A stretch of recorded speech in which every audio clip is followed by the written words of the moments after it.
જેમાં રાજ્યના 8 સંધિ અધિકારીઓને વધારાના હવાલા સોંપાયા છે। ગેસ કેડરના 8 સંધિ અધિકારીઓને વધારાના હવાલા સોંપાયા। આર.ડી. સરવૈયાને પોરબંદરના આરડીસીનો વધારાનો હવાલો સોંપાયો છે। હિરેન ચૌહાણને પાટણના આરડીસીનો વધારાનો હવાલો સોંપવામાં આવ્યો છે। પાર્થ જયસ્વાલને ભરૂચના આરડીસીનો વધારાનો હવાલો સોંપવામાં આવ્યો છે। બી.એન. ખેર જામનગરના આરડીસીનો વધારાનો હવાલો સંભાળશે। તો આ સમાચાર સામે આવી રહ્યા છે, જેમાં રાજ્યના 8 સંધિ અધિકારીઓને વધારાનો હવાલો સોંપવામાં આવ્યો છે। આર.ડી. સરવૈયા પોરબંદરના આરડીસીનો વધારાનો હવાલો સંભાળશે। હિરેન ચૌહાણને પણ પાટણના આરડીસીનો વધારાનો હવાલો સોંપવામાં આવ્યો છે। પાર્થ જયસ્વાલ ભરૂચના આરડીસીનો વધારાનો હવાલો સંભાળશે। બી.એન. ખેર જામનગરના આરડીસીનો વધારાનો હવાલો સંભાળશે।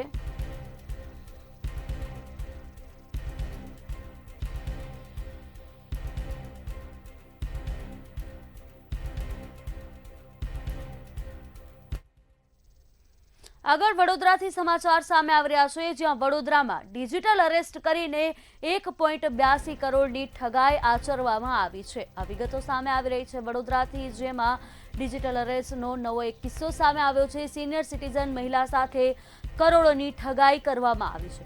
નકલી પોલીસ બની સાયબર ઠગોએ મહિલાને ડરાવ્યા હતા અને 1.82 કરોડની ઠગી કરવામાં આવી છે। ડમી સિમ કાર્ડ લઈ 39 કેસ નોંધાયાનો ખોટો દાવો કર્યો હતો। આતંકવાદ મની લોન્ડરિંગ કેસમાં મહિલાનું નામ હોવાનું કહી અને તેને ડરાવી હતી।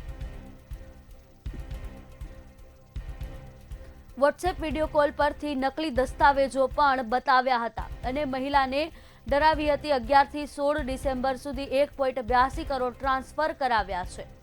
આરોપી વિરુદ્ધ સાયબર ક્રાઇમ પોલીસમાં ફરિયાદ નોંધવામાં આવી છે। વડોદરામાં વધુ એક આ ડિજિટલ અરેસ્ટનો કિસ્સો સામે આવ્યો છે, જેમાં ડિજિટલ અરેસ્ટ કરીને 1.82 કરોડની ઠગાઈ આચરવામાં આવી છે। સિનિયર સિટીઝન મહિલા સાથે કરોડોની ઠગાઈ કરવામાં આવી છે।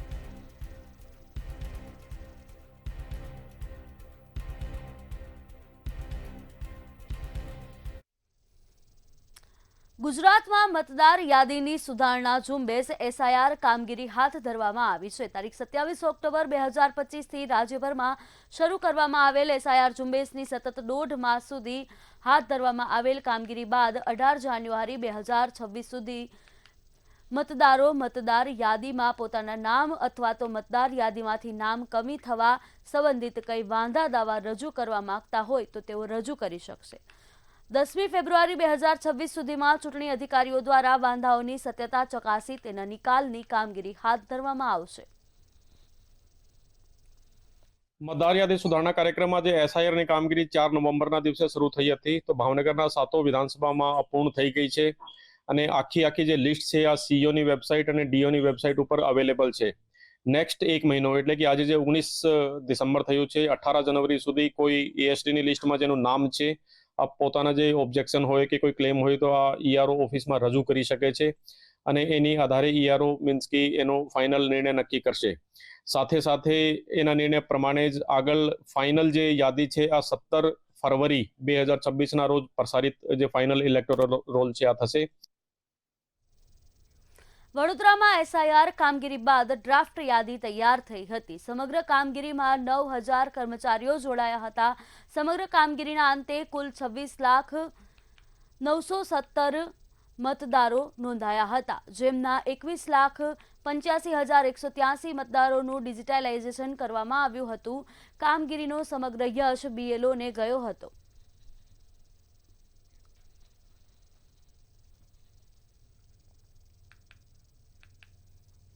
સ્માર્ટ સિટી વડોદરાના વોર્ડ ઓફિસમાંથી જ વીજ ચોરીનો ખુલાસો થયો છે। મંતવ્ય ન્યૂઝના રિયાલિટી ચેકમાં પાલિકાની વધુ એક પોલ ખુલી છે। અતાપે વંડર થીમ પાર્કની ફાઇલ ચોરી અને પાણીની ટાંકીમાંથી પાણી ચોરી બાદ હવે વોર્ડ ઓફિસમાંથી વીજ ચોરીનો ગંભીર કિસ્સો સામે આવ્યો છે, જેમાં ડોર ટુ ડોર કચરો ઉઘરાવનાર કોન્ટ્રાક્ટર દ્વારા વોર્ડ ઓફિસની વીજ લાઇનનો ગેરકાયદેસર ઉપયોગ કરાતો હોવાનું ખુલ્યું છે। સાહેબ, અમે લાલાભાઈના કોન્ટ્રાક્ટ છીએ અને રિક્ષા 4 નંબર રોડમાં ચાર્જિંગ કરવા લાગ્યા છે। વોર્ડ ઓફિસમાં ચાર્જ કરો છો? વોર્ડ ઓફિસમાં સાહેબે કીધું છે એટલે વોર્ડ ઓફિસમાં ચાર્જ કર્યો. પણ છેલ્લા ઓગસ્ટ મહિનાથી જ્યારથી નવો ઇજારો આપ્યો છે ત્યારથી ઘણી બધી જગ્યાએ ધ્યાને આવ્યું છે કે ઇજારેદાર ચાર્જિંગ કરવાની જે વ્યવસ્થા એ પોતે ગોઠવવાની જગ્યાએ ઈ રિક્ષાઓનું ચાર્જિંગ વોર્ડ ઓફિસમાં કોર્પોરેશનના ઇલેક્ટ્રિક સપ્લાય યુઝ કરીને કરી રહ્યા છે એવી બાબત ધ્યાને આવતા અમે પણ કાર્યપાલક ઇજનેર સોલિડ વેસ્ટને જાણ કરી છે કે આ બાબતે જે કંઈ નિયમ અનુસાર કાર્યવાહી કરવી પડે અને ઇજારેદારોને જે પેનલ્ટી કરવાની હોય કરવી જોઈએ. ચોક્કસથી આપ જાણો છો કે અહીંયા અમારી પાછળના ભાગમાં જે ડોર ટુ ડોર નાની જે ઈ રિક્ષા જે છે એનું ચાર્જિંગ કરવામાં આવી રહ્યું છે. આ અહીંથી અત્યારેથી કોઈ સૂચના આપવામાં આવી નથી, તેમ છતાં ઇજારદાર દ્વારા ચાર્જિંગ કરવામાં આવી રહ્યું એવું જણાઈ રહ્યું છે. આ બાબતે ચોક્કસથી આની તપાસ કરવામાં આવશે અને જે તે નિયમ મુજબ આગળની કાર્યવાહી કરવામાં આવશે. એટલે એવું કહી શકાય કે છે ચોક્કસથી આ જે આને જે કોર્પોરેશનને ઇલેક્ટ્રિક વીજ બિલને જે નુકસાન કર્યું તેના બાબતે પણ આગળની જે તે કાર્યવાહી કરવામાં આવશે. આમાં પેટ્રોલ ડીઝલ અને ચાર્જિંગની વ્યવસ્થા કોન્ટ્રાક્ટર જાતે કરવાની હોય છે, પરંતુ મંતવ્ય ન્યૂઝના માધ્યમથી જાણકારી મળી છે કે આ ચાર્જિંગ વોર્ડ ઓફિસોમાં થાય છે.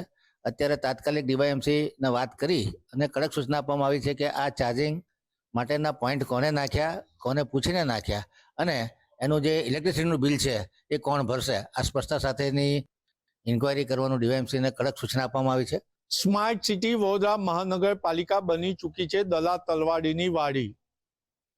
સત્તાધીશો હોય કે અધિકારી હોય કે કોન્ટ્રાક્ટર, એને વડોદરા મહાનગરપાલિકાની તિજોરીમાં લૂંટ મચાવી હોય તેવા કિસ્સા વારંવાર બની રહ્યા છે. કમિશનરની કેમ્પ ઓફિસથી અતાપીની ફાઇલ ચોરી થાય છે, તો પાણીની ટાંકીઓ પરથી પાણી ચોરી થાય છે, તો હવે વોર્ડ ઓફિસોમાંથી વીજ ચોરી થઈ રહી છે.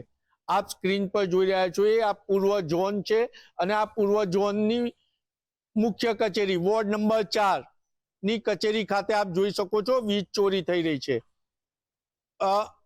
ઘરે ઘરેથી કચરો ઉઘરાવવા માટે ઈ રિક્ષાનું આયોજન કર્યું અને આ ઈ રિક્ષા ની રાખ રખાવ અને ચાર્જિંગ કરવાની જવાબદારી કોન્ટ્રાક્ટરની છે, પરંતુ કોન્ટ્રાક્ટર વોર્ડ ઓફિસમાં ઈ રિક્ષાઓને ચાર્જ કરી રહ્યો છે. ત્યારે સવાલ એ ઉભો થાય છે કે જો આ ઈ રિક્ષાની ચાર્જિંગની જવાબદારી કોન્ટ્રાક્ટરની હોય તો કોન્ટ્રાક્ટર માટે આ ચાર્જિંગ સ્ટેશન કોએ બનાવ્યું? આપ જોઈ શકો છો મજબૂત શેડ બનાવ્યો અને આ શેડની નીચે રિક્ષાઓ ચાર્જ થાય તેવી સુવિધા ઊભી કરી દીધી. આ સુવિધા ઊભી થઈ ગઈ, પરંતુ ઝોનના અધિકારીઓને બી ખબર નથી કે આ કોના હુકમથી થયું. મંતવ્ય ન્યૂઝ જ્યારે આનો પર્દાફાશ કરી રહ્યું છે કે હવે કોન્ટ્રાક્ટરો વોર્ડ ઓફિસોમાંથી વીજ ચોરી પણ કરી રહી છે, ત્યારે પૂર્વ ઝોનના ડેપ્યુટી કમિશનર સુરેશ તુવેરે આની ગંભીરતા લીધી છે અને આ સુરેશ તુવેર વડોદરા મહાનગરપાલિકાના વિજિલન્સ અધિકારી પણ છે. વિજિલન્સ અધિકારી જે કે અહીંયા બેસે છે એમની આંખો નીચે જ કોન્ટ્રાક્ટર વીજ ચોરી કરી રહ્યો છે. ત્યારે સવાલ એ ઉભો થાય છે કે આ વીજ ચોરી કરનાર કોન્ટ્રાક્ટર સામે કાર્યવાહી કોણ કરશે? અને જ્યારે આને કોન્ટ્રાક્ટ આપવામાં આવ્યો ઈ રિક્ષાનો, તો સ્થાયી સમિતિએ જે શરતો મંજૂર કરી અને ટેન્ડરમાં જે શરતો હતી એ શરતોનું પાલન કરવાની જવાબદારી અધિકારી સાથે સ્થાયી સમિતિની પણ છે. પરંતુ ક્યાંક ને ક્યાંક બધાની મિલીભગત હોય એ રીતને વડોદરા મહાનગરપાલિકાને તિજોરીને લૂંટવાનો કારસો રચાઈ રહ્યો છે અને વડોદરા મહાનગરપાલિકાની તિજોરી લૂંટાઈ રહી છે. કમિશનરો બદલાઈ જાય છે, પરંતુ તંત્ર એનું એ જ છે અને વડોદરા મહાનગરપાલિકાની તિજોરીને લૂંટી રહ્યા છે. કેમેરામેન મિલિંદ મેલે સાથે નિલેશ બ્રહ્મભટ્ટ, મંતવ્ય ન્યૂઝ વડોદરા. વડોદરામાં મંતવ્ય ન્યૂઝના અહેવાલથી તંત્ર કુંભકર્ણની નિંદ્રામાંથી જાગ્યું છે. રામપુરા વુડા મકાન અકોટા રોડ પર જોખમી સ્થિતિ સામે તંત્રએ કામગીરી આરંભી છે, જેના કારણે મોટી જાનહાનિ ટળી છે. જ્યારે સ્થાનિકોએ મંતવ્ય ન્યૂઝનો આભાર વ્યક્ત કર્યો છે. અમદાવાદ સાયબર ક્રાઇમ પોલીસે એક વૃદ્ધ દંપતીના 1.43 લાખ કરોડ રૂપિયા બચાવ્યા છે, જેમાં સાયબર માફિયાઓએ વૃદ્ધ દંપતીને ડિજિટલ અરેસ્ટ કરીને ઈડીની ધમકી આપી હતી, પરંતુ મ્યુચ્યુઅલ ફંડ ડિસ્ટ્રીબ્યુટર અને સાયબર ક્રાઇમની પોલીસની સતર્કતાથી કરોડોની ઠગાઈ ટળી છે. વૃદ્ધને મ્યુચ્યુઅલ ફંડમાંથી મોટી રકમ ઉપાડવા માટે દબાણ કરવામાં આવ્યું હોવાનું સામે આવ્યું છે.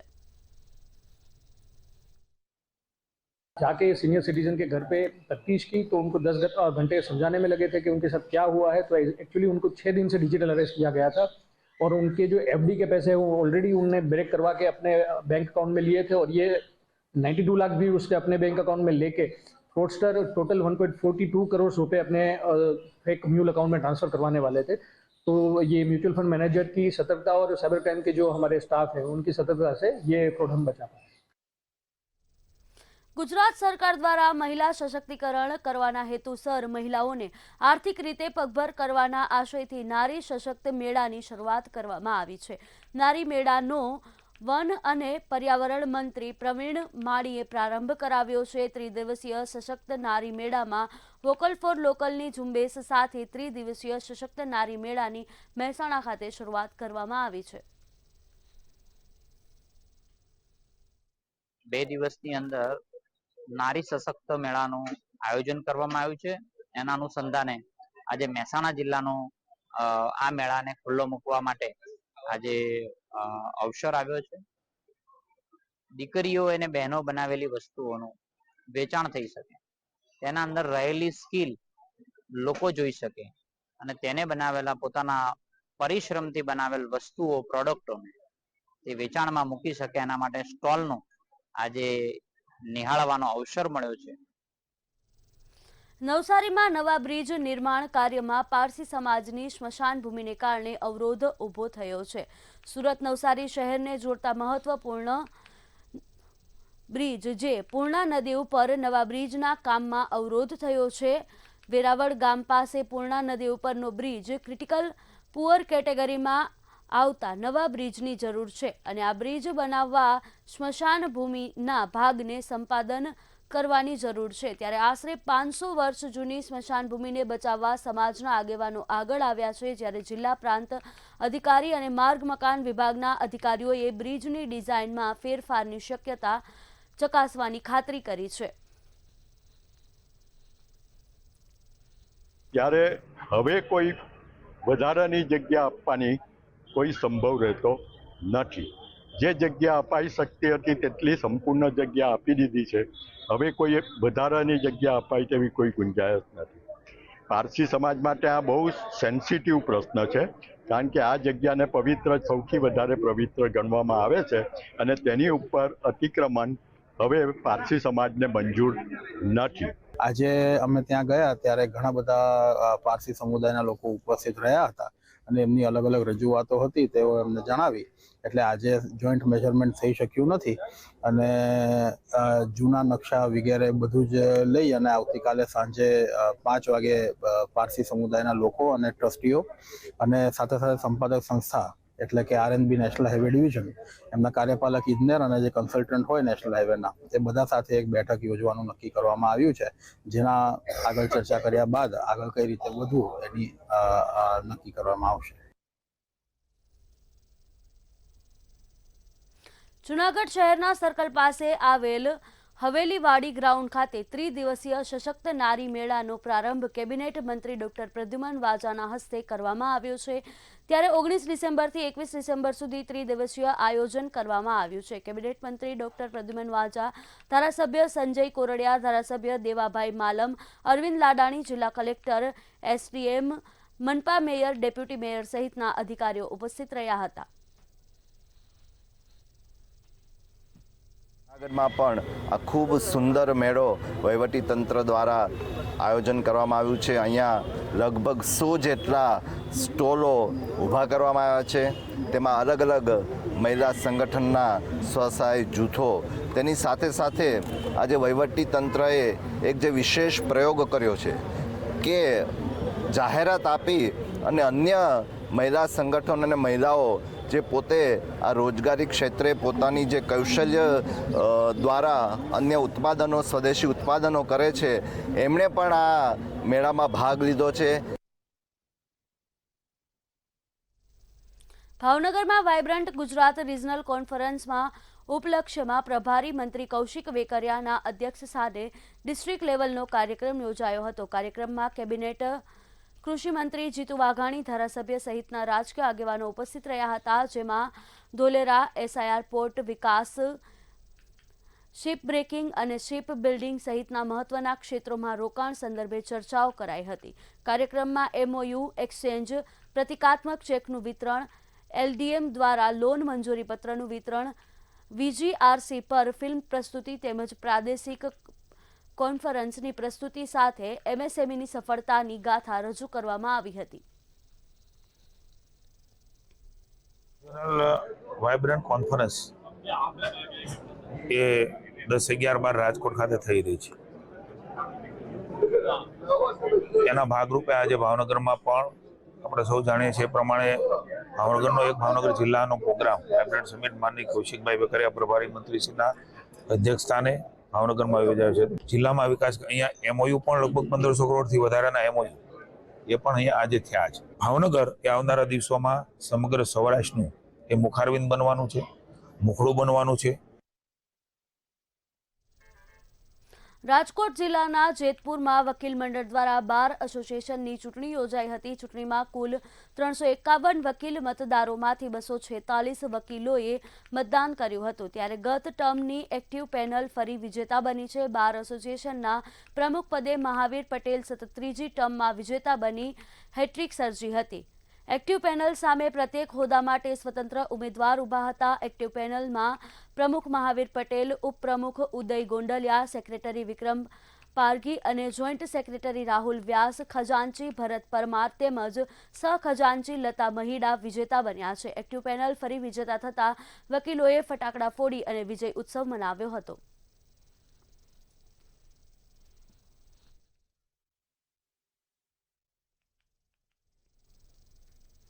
ભાવનગર બાર એસોસિએશન અને ભાવનગર ક્રિમિનલ બાર એસોસિએશનના હોદ્દેદારોની ચૂંટણી આજ રોજ યોજાઈ હતી, જેમાં સવારે 10 થી બપોરના 2 કલાક સુધી મતદાન પ્રક્રિયા હાથ ધરવામાં આવી હતી અને શાંતિપૂર્ણ માહોલમાં મતદાન પૂર્ણ થયું હતું અને ત્યારબાદ મત ગણતરી હાથ ધરવામાં આવી હતી, જેમાં ક્રિમિનલ બાર એસોસિએશનના પ્રમુખ તરીકે અનિલસિંહ જાડેજા જંગી બહુમતીથી ભવ્ય વિજય થયો હતો.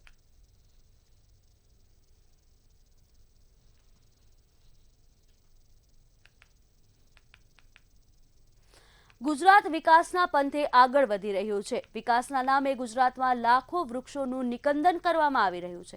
ત્યારે શું છે સમગ્ર મામલો, જોઈએ આ વિશેષ અહેવાલમાં. વિકાસના નામે ગુજરાતમાં લાખો વૃક્ષોનું નિકંદન.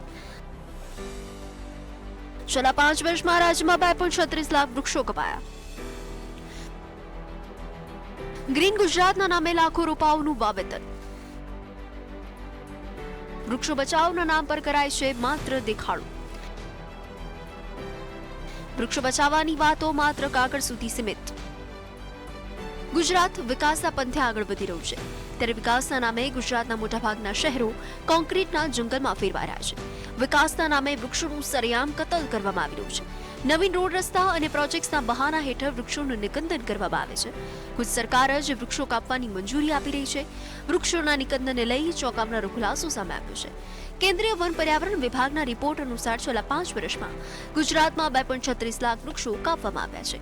એક બાજુ વન પર્યાવરણ વિભાગ અને સરકાર વૃક્ષારોપણના કાર્યક્રમો યોજી કરોડોનું આંધણ કરે છે. વૃક્ષો વાવો, પર્યાવરણ બચાવોના નામ પર અનેક જનજાગૃતિના અભિયાનો કરી માત્ર દેખાડો કરવામાં આવે છે. કોઈ પણ નાના મોટા કાર્યક્રમમાં ગ્રીન ગુજરાતના નામે લાખો રોપાઓનું વાવેતર કરી વાહવાહી મેળવવામાં આવે છે.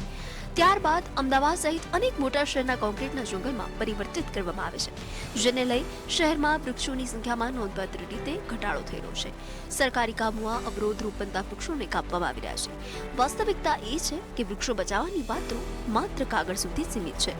બ્યુરો રિપોર્ટ, મંતવ્ય ન્યૂઝ.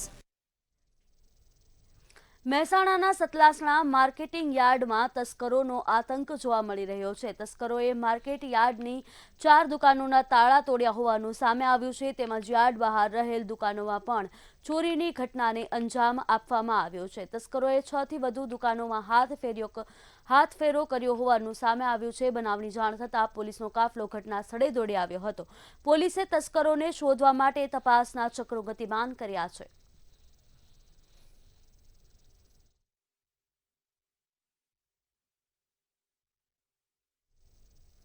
અમદાવાદમાં નકલી પોલીસ પોતાને પીએસઆઈ તરીકે ઓળખાવીને પોલીસ સ્ટેશનમાં ફોન કરી માહિતી આપતો હોવાનું સામે આવ્યું છે. નકલી પોલીસ અધિકારી બની લોકો સાથે વાતચીત કરનાર એક શખ્સને યુનિવર્સિટી પોલીસે ઝડપી લીધો છે.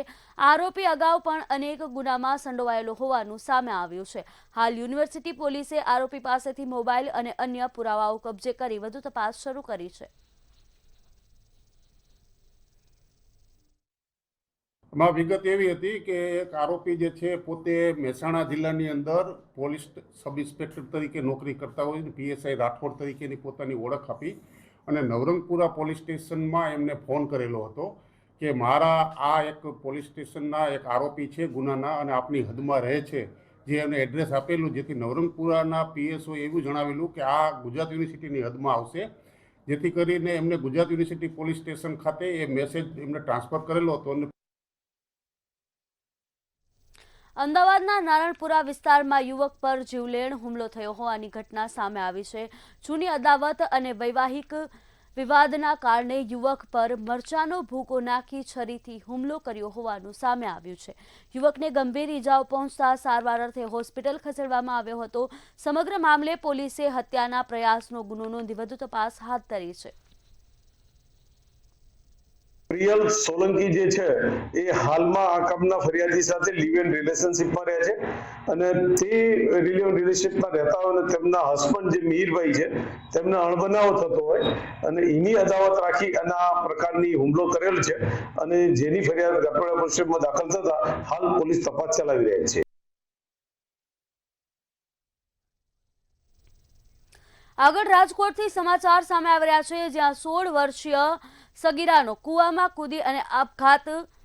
આ સમાચાર સામે આવી રહ્યા છે રાજકોટથી, જ્યાં 16 વર્ષીય સગીરાએ આપઘાત કર્યો છે. જેતપુરના મોટા ગુંદાળા ગામના વાડી વિસ્તારનો આ સમગ્ર બનાવ છે. કટર મશીન હાંકવાનું કામ કરતી પુત્રી કૂવામાં કૂદી હતી અને આપઘાત કર્યો છે. માતા પુત્રી વચ્ચે જમવા બાબતે રકઝક થતા આપઘાત કર્યો હોવાનું અનુમાન લગાવવામાં આવી રહ્યું છે. સ્થાનિકોએ મૃતદેહને બહાર કાઢી હોસ્પિટલ ખસેડ્યો છે. આ સમગ્ર સમાચાર સામે આવી રહ્યા છે રાજકોટથી, જ્યાં વધુ એક આત્મહત્યાનો બનાવ બન્યો છે. તો જેતપુર પોલીસ હોસ્પિટલ પહોંચી અને વધુ તપાસ હાથ ધરી છે.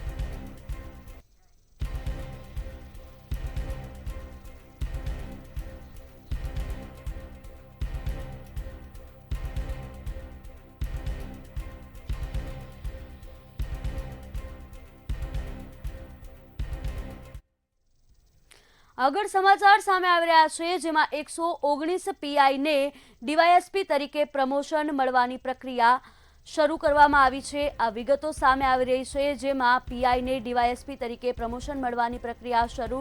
પ્રમોશન પહેલા પીઆઈના પડતર કેસની વિગતો પણ મંગાવવામાં આવી છે. પીઆઈ સામે કોર્ટ કેસ કે ખાતાકીય તપાસ હશે તો પ્રમોશન અટકશે. 119 પીઆઈને ડીવાયએસપી તરીકે પ્રમોશનની તપાસ શરૂ કરવામાં આવી છે. પ્રમોશન પહેલા પીઆઈના પડતર કેસની વિગતો પણ મંગાવવામાં આવી છે.